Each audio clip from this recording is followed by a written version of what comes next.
Our guest on Let's Talk Now is Amanda Herget. She is the Susan G. Komen Race for the Cure chair, and this is the third time Jonesboro has hosted a Race for the Cure, isn't it, Amanda? This is our third year. Susan G. Komen is a nationwide organization, but Little Rock is where the first race started in Arkansas. And there are now affiliates in Texarkana, Northwest Arkansas, and now Northeast Arkansas. That's fabulous. And she's wearing her pink jacket, which made me realize I forgot to wear my pink tie.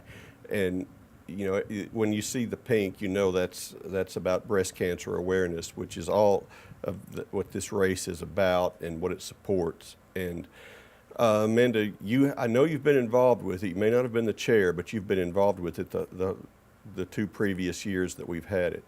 Tell us a little bit about how it went and what you saw in those two races.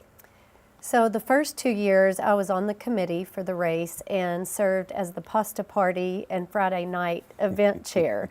So that sounds fun. It was really fun. On top of the pasta party, we added a men's run called Pink Pump Run, where men can walk a mile in her shoes, is what we like to say. So I think it could be, but you can stroll or crawl or whatever. I bet you don't use stilettos, do you?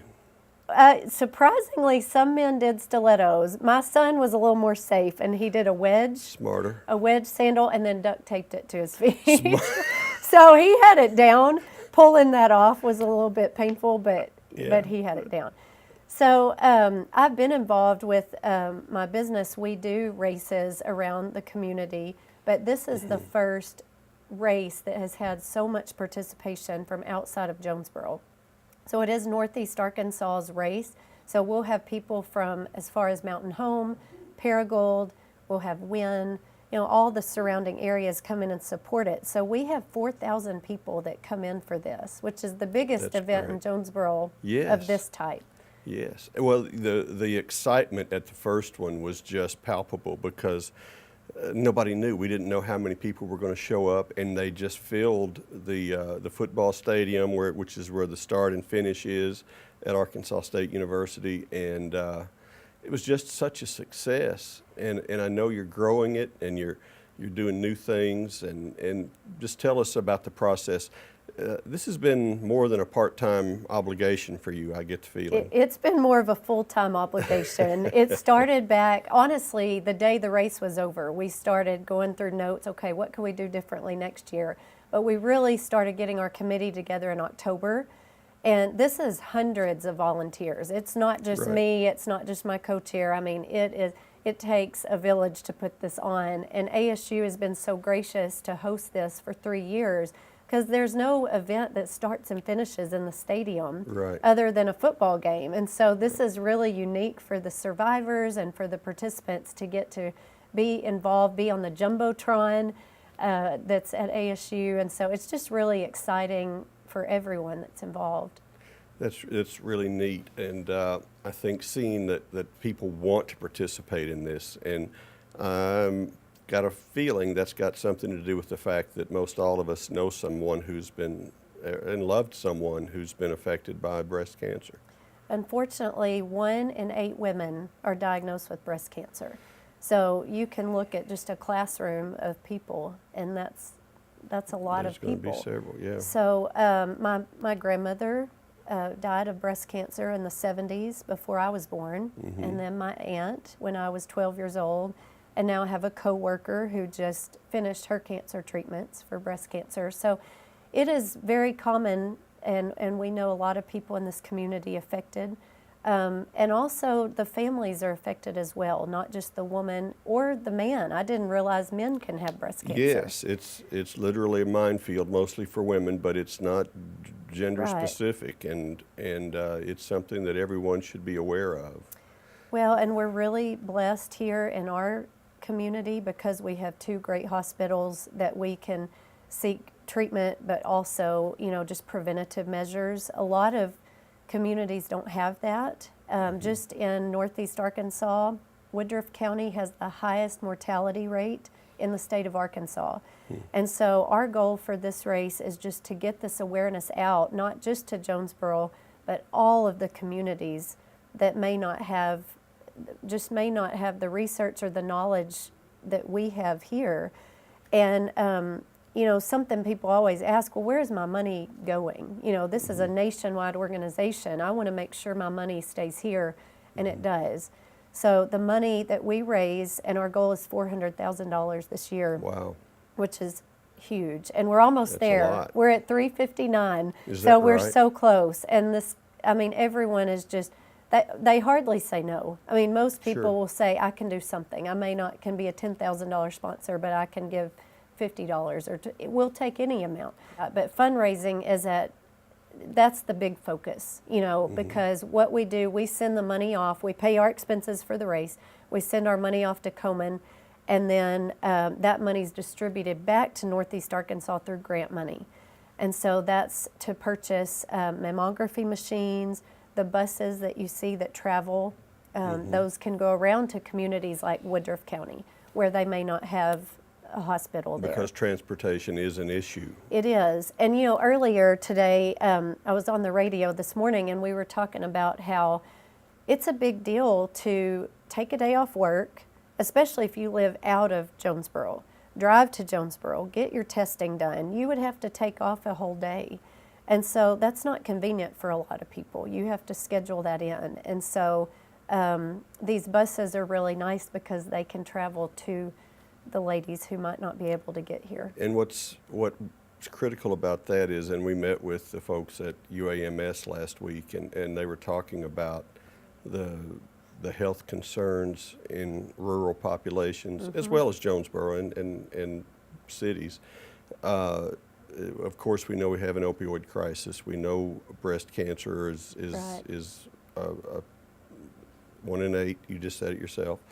What they told us they didn't understand before is the transportation issue. You've got to find a way to get to the people, right. because far too many people don't have the ability, the time off to get to a clinic, to make a doctor appointment, to get checked. I mean, it sounds simple to those with means, but it's not simple. There's a lot of things we take for granted, and I think transportation is one of them. And again, here we have a transportation program in place, but a lot of cities don't. Right. So tell us about some of the events you have planned for, first of all, the race's date is? It's April 27th. April 27th. But it's a whole weekend. So starting on Friday, we have the pasta party that I was the chair of last year. Pasta is what runners eat before we run, right? Yeah, I don't know who made that up. I don't know where that Right. comes from, but it's called carbo loading. I do that. So I do carbo loading. do that too, even if I forget don't to have run an event. afterward. Yeah. Okay. Yeah, you do have to run after you carbo load. Okay. That's the key. Okay. Or walk, or just move. Or just move in general. But it's really just a celebratory event. You get together, you have a nice dinner at the St. Bernard's Auditorium. We have guest speakers come in. We have an MC of the event. We have honorary survivors that will speak. We're doing a fashion show this year, so the teams can display their T-shirts, and that could be really fun. It's cool to see all the creative T-shirts that these teams come up with. Well, and some of the names get a little risque. Oh, they get a little. You'd be surprised. We've got teams named the Raisinets, so you can figure that out. And we've got teams called the Double Ds. So you've got to get, they're the Delta Divas, but Delta they're Divas. the Double Yeah, Ds. I know a few and Delta they're Divas. they're from Wynn. Is that right? Yes. That's funny. Yeah, so people get really creative. And some, like myself, we're just our business name, so we're more generic, but we're still having a team. You still have a team, support and it. it's fun. Yeah. Now, if you're not on a team and you want to be on one, can you do that? You can register as an individual participant. You can Okay. even register as what's called a virtual participant. So maybe you can't be here that weekend, but you still want to give to the cause. So you would just pay the participation fee, which is $30, and you still get the T-shirt and all the stuff that goes with it, but you just wouldn't walk that day. Right.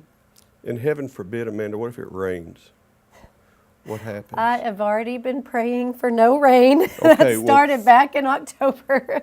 And get out I the have incense. looked Yeah. at the calendar, the Farmer's Almanac. Farmer's I Almanac have- says no rain? It says no rain. It says I love 80 it. degrees and sunshine. I'm going with that. Oh my gosh. I know. You can't get better What a than perfect forecast. that. And knock on something, on wood, but Little Rock tells me they have never, and they've been doing this event for years, they have never had rain on a Susan G. Komen Oh event. my. So that's a big, but I have to be honest, I've put on several events and it usually rains. I don't know. I'm not bring going to the rain. hex it. I'm not going to hex it, but Yeah. I'm right there with you. Yeah, but no, it's so far so good, and it hasn't rained the past 2 years. But, right. I yeah. think it's behind us. I think it is. I think we're past that kind of worries. Yeah. So we've got pasta, we've got high heels, we've got teams with all the creativity they want to put in their That's their right. T-shirts, and we've got balloons, and we've got. Is there a band or something down there? The Okay. band Trip, which is Sure. 3 triplets that live in Yeah. Jonesboro, they're going to play for us at the starting line. I know those trippers. Yeah, They're yep, cool. They're really cool. I've seen them play, and they're I good. have So too. they're supporting the cause again for the second year. That's very nice. The day of the race is really a special day. We have a survivors breakfast at 7 a.m., which is early, but we want to get it going before the big race starts. And that's a time that's only for the survivors and their +1, so they could bring a family member with them. And a lot of these women or family members haven't been with other survivors, so this is the first time that they get with other women and can talk about their stories and just celebrate what they've accomplished and what they've been through. And That's so that's a wonderful. really neat time for them. And then we follow that with the Survivors Parade down on the field. And we break everyone into their counties. And so Craighead County will walk together, and Baxter County and Cross County, like that. And so people cheer for them, and these ladies are so proud as they walk around the field. That's and then wonderful. the race starts at 9 o'clock. And so you can register by doing what? So it's all online right now. It's on KomenArkansas.org. Okay. And once you get to that site, there is a Northeast Arkansas tab that you click on, and you follow the prompts that way. We will have day of registration. So if you don't get registered before then, we can do it by paper. If you want to donate, same concept? It's the same concept. You go to KomenArkansas.com, and instead of register, you click donate, Okay. and that will prompt you through there. And That- do you have a full complement of volunteers? So far, so good. Yes, but we will accept more You if you're accept more. volunteering. Yes, And the same contact information Um, it's to the volunteer? same contact information. Yes. Okay. Like I mentioned earlier, it takes hundreds of people to put this event on. We do have over 100 volunteers secured right now, but there's always things that come up, and we will definitely need more the day of. Right. We start on that Friday hanging banners and setting up the race course, so Friday or Saturday. So whether you're running, volunteering, donating, get fired up, because the Susan G. Komen Northeast Arkansas Race for the Cure is coming. And Amanda Herget, we thank you so much for talking to us about it. Thank you for having me. So, Thanks. thank you.